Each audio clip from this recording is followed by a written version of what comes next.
જે મૂળ ચર્ચામાં છે, તમે જુઓ કે હવે જે રીતે સાથ અને સહકાર લેવો પડ્યો છે નરેન્દ્ર મોદીએ, બીજેપીએ, એનડીએ, ટીડીપીનો, ભૂતકાળના તમામ નિવેદનો હવે વાયરલ થઈ રહ્યા છે. એમાં નિવેદન એ પણ છે કે નરેન્દ્ર મોદી પોતે કહેતા હતા કે નીતિશ પલટુરામ છે, જાતિવાદી રાજનેતા છે, મુસ્લિમ અનામત જે ટીડીપીના ચંદ્રબાબુ નાયડુએ માંગી હતી 4% મુસ્લિમ, આ બધું જ ભૂતકાળ હવે ફરી પાછો ચરમસપાટી આવી ગયો છે. આ નડશે ઇમેજ માટે.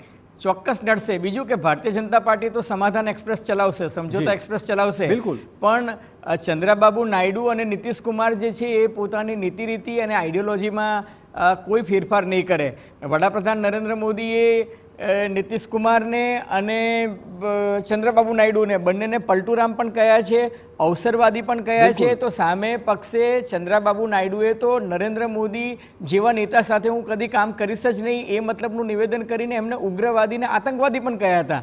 પણ રાજકારણમાં તો છે ને કદી કોઈ દોસ્તો કે દુશ્મનો કાયમી હોતા નથી, એટલે કદાચ માની લો કે આ ભૂલી પણ જાય. પણ નરેન્દ્રભાઈ તો કદાચ હવે મંગળસૂત્રની વાત નહીં કરે, મુજરો નહીં બોલે, મુસ્લિમ લીગની વાત નહીં કરે, મુસ્લિમોને અનામત નહીં આપવાની વાત કરે, કારણ કે એમને સત્તા ટકાવી છે. પણ ચંદ્રબાબુ નાયડુ તો મુસ્લિમોને અનામત આપવાના જ છે.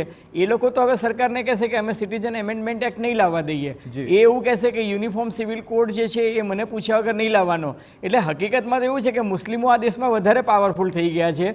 અને મોદી સાહેબની ગેરંટીનું શું? મોદી સાહેબે જે ગેરંટી આપી હતી એ ગેરંટીનું હવે કોણ પાલન કરે? કારણ કે આ તો હવે એનડીએ સરકાર છે, એટલે એનડીએ સરકારમાં મોદી સાહેબની ગેરંટી ચાલશે જ નહીં. એટલે મોદી સાહેબે જે ગેરંટી આપી હતી એ ગેરંટીનું પાલન જે છે એ નીતિશ કુમાર અને ચંદ્રબાબુ નાયડુ જ નહીં થવા દે. બિલકુલ. અને એ તો હજનો કોટા પણ વધારી રહ્યા છે, હજવાળાને સબસિડી પણ આપી રહ્યા છે. અને નીતિશ કુમારે કહી દીધું છે કે ભાઈ જ્ઞાતિ આધારિત વસ્તી ગણતરી કરવાની, એટલે જ્ઞાતિ આધારિત વસ્તી ગણતરી કરીને એમની જ્ઞાતિ આધારિત જો એમને લાભ આપવામાં આવે તો એ લાભમાં તમે મુસ્લિમને કઈ રીતના વંચિત રાખી શકો? આખરે એ પણ આ દેશના સાથીદારો જ છે. ટૂંકમાં અજયભાઈ, આપના મતે ચોક્કસ આગામી દિવસો શપથવિધિ પછી પણ સરકાર ટકાવવાની જે વાત છે તે દિવસો કપરા આવવાના છે. આપનો આભાર તમામ ચર્ચા બદલ. પરંતુ હવે